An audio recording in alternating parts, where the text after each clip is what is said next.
¿Qué es la ideología? Siguiendo con el hilo de lo que desarrollamos en los videos anteriores, podemos afirmar que las ideologías son sistemas de ideas que, como producto de la vida política, como reflejos de la misma, se constituyen dentro de las sociedades políticas de clases. Claro, siempre en momentos históricos determinados. Si nos situamos históricamente, en la actualidad, dichas sociedades políticas de clases son las naciones políticas canónicas. Pero, ¿a qué nos referimos cuando decimos naciones políticas canónicas? A decir verdad, la idea de nación política constituye la gran novedad de la doctrina política moderna. La idea de nación política se concibe como el resultado que se produjo de la transición violenta y revolucionaria del antiguo régimen, es decir, el orden feudal caracterizado por la alianza del trono y el altar, al nuevo régimen.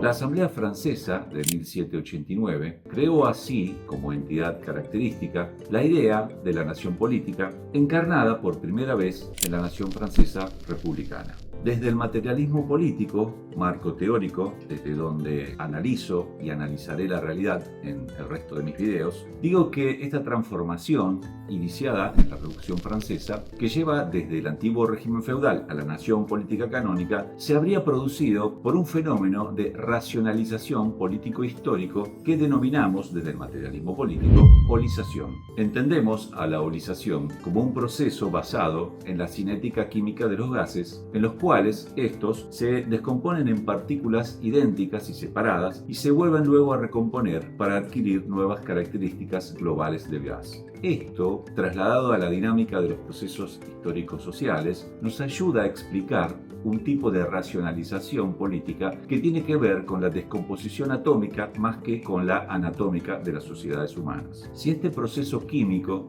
lo llevamos para graficar las transformaciones de las sociedades humanas, vemos que en la Revolución Francesa lo que acontece de manera violenta y sanguinaria es la descomposición atómica de la vieja sociedad, es decir, la descomposición del orden feudal, en el cual estamentos como nobleza, clero, castas y servidumbre se desintegran para luego volver a recomponerse en una nueva sociedad de hombres libres e iguales, en donde la soberanía ya no reside en el rey, sino en los ciudadanos creados por ese nuevo Estado, es decir, la nación política canónica, pero burguesa. Esta es la racionalización que habría culminado en la constitución de una nueva idea de nación política como sociedad compuesta por hombres y ciudadanos en quienes, desde entonces, descansará la soberanía política. La transformación del Estado del antiguo régimen en el Estado-nación o nación política fue la obra característica de la izquierda de primera generación, la izquierda jacobina, en el cómputo de Gustavo Bueno. Y esto aconteció en Francia.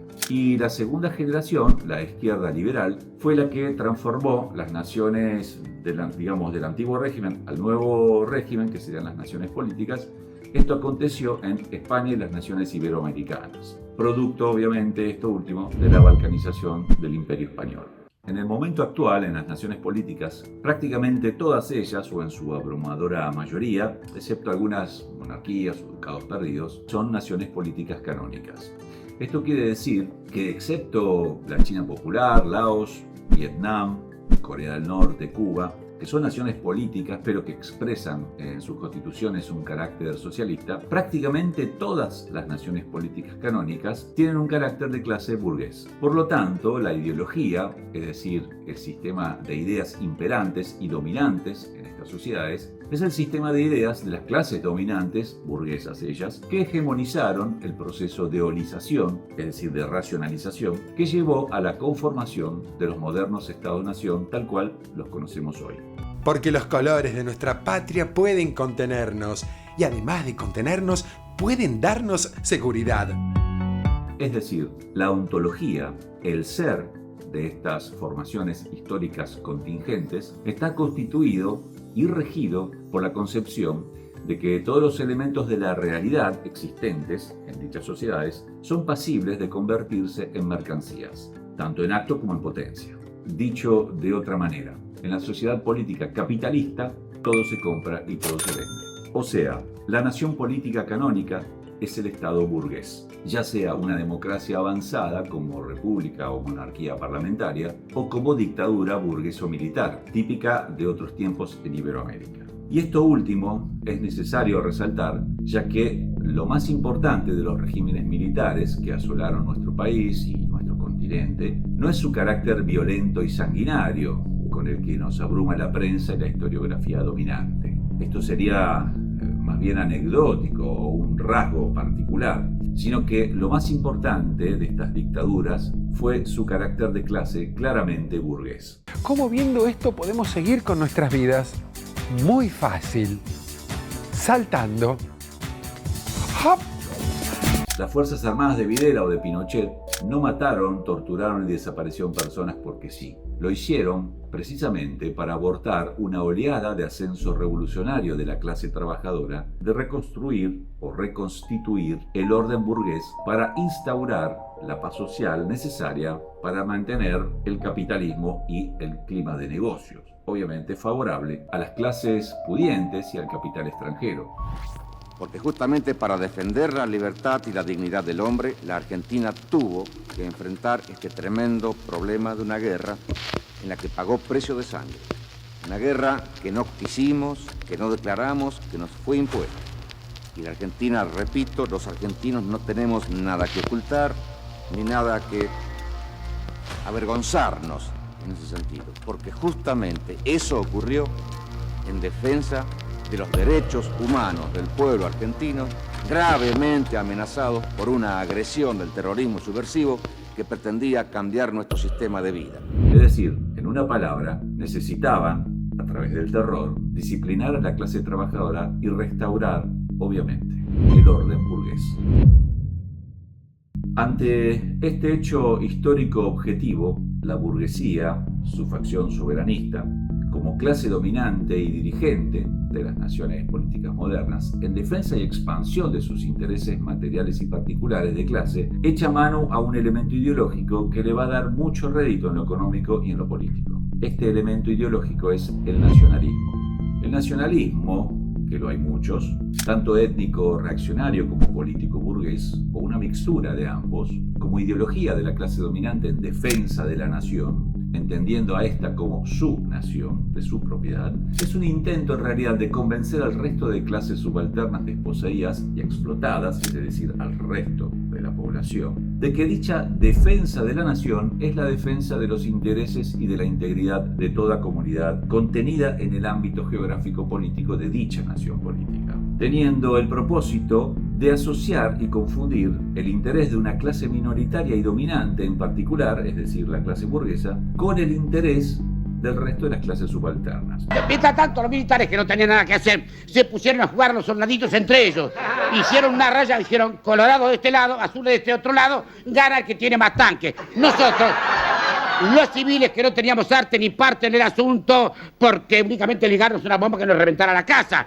Estábamos tranquilos porque tanto azules como colorados decían que todos lo hacían por el bienestar de la gente y por la salvación de la patria, de donde se deducía que la salvación de la patria estaba en manos del que tenía más tanques. ¿Comprende? De esta manera, por ejemplo, los Estados Unidos hablan de seguridad nacional como política de Estado, intentando englobar o asimilar el interés de toda la comunidad política. Lo intenta asociar a la suerte de las empresas y aventuras particularistas de esta clase dominante, ¿no? De estos grandes ricachones, estos grandes capitalistas, banqueros, gestores de fondos de inversión, grandes inversionistas o grandes accionistas de empresas de armas, etc., que se lanzan a distintas aventuras como estas distintas guerras, invasiones o intervenciones en terceros países. Este ejemplo de nacionalismo burgués es el típico nacionalismo imperialista que contiene elementos de nacionalismo étnico, en el caso de Estados Unidos esa superioridad civilizatoria étnica anglo-germánica protestante, y que lo mezcla con elementos de clase hegemónica de una opción política imperial depredadora, o sea, caracteriza a una nación política imperial depredadora. Por eso basta ver la política guerrerista de Trump en estos últimos tiempos, como el secuestro de Maduro y la imposición de un régimen adicto en Venezuela, o la agresión a la República Islámica de Irán, en las que ambas agresiones responden al interés estratégico de las clases dominantes burguesas norteamericanas, cuyo fin es apoderarse de las reservas mundiales de petróleo entendido como un insumo energético fundamental, para condicionar al resto de estados y sobre todo condicionar a su principal contrincante, al que visualiza como su enemigo existencial. Estamos hablando de la República Popular China con su socialismo con características propias. Entonces, en resumidas cuentas, ¿podemos definir qué es el nacionalismo? ¿Tiene un solo significado, un significado unívoco, o tiene significados equívocos o análogos? ¿Hay un solo nacionalismo o hay muchos nacionalismos? Te voy a dejar esta pregunta para que me la comentes acá abajo en la caja de comentarios. Y de paso, me puedes decir qué te pareció también el video, también comentándomelo acá, y que estas entregas van a seguir su curso, porque vamos a seguir preguntándonos qué es la ideología y qué es el nacionalismo. Así que muchas gracias por llegar hasta acá y nos vemos en la próxima entrega. Y ya sabes, si te ha gustado y te interesa tener más contenido como este, suscríbete al canal, dale me gusta a donde dice el pulgar para arriba y dale a la campanita también. Y lógicamente, compartilo con amigos, parientes y allegados. Todo esto alimenta el algoritmo y me ayuda en esta labor de difusión. Así que te agradecería mucho que hagas todo esto que te estoy pidiendo. También podés seguirme en mis redes y si querés colaborar lo puedes hacer también en PayPal desde el exterior o aquí si estás en Argentina a través de Mercado Pago. Van a aparecer todas esas direcciones aquí abajo, las de mis redes sociales y la forma de colaborar. Así que nada, muchísimas gracias por estar y nos vemos en la próxima.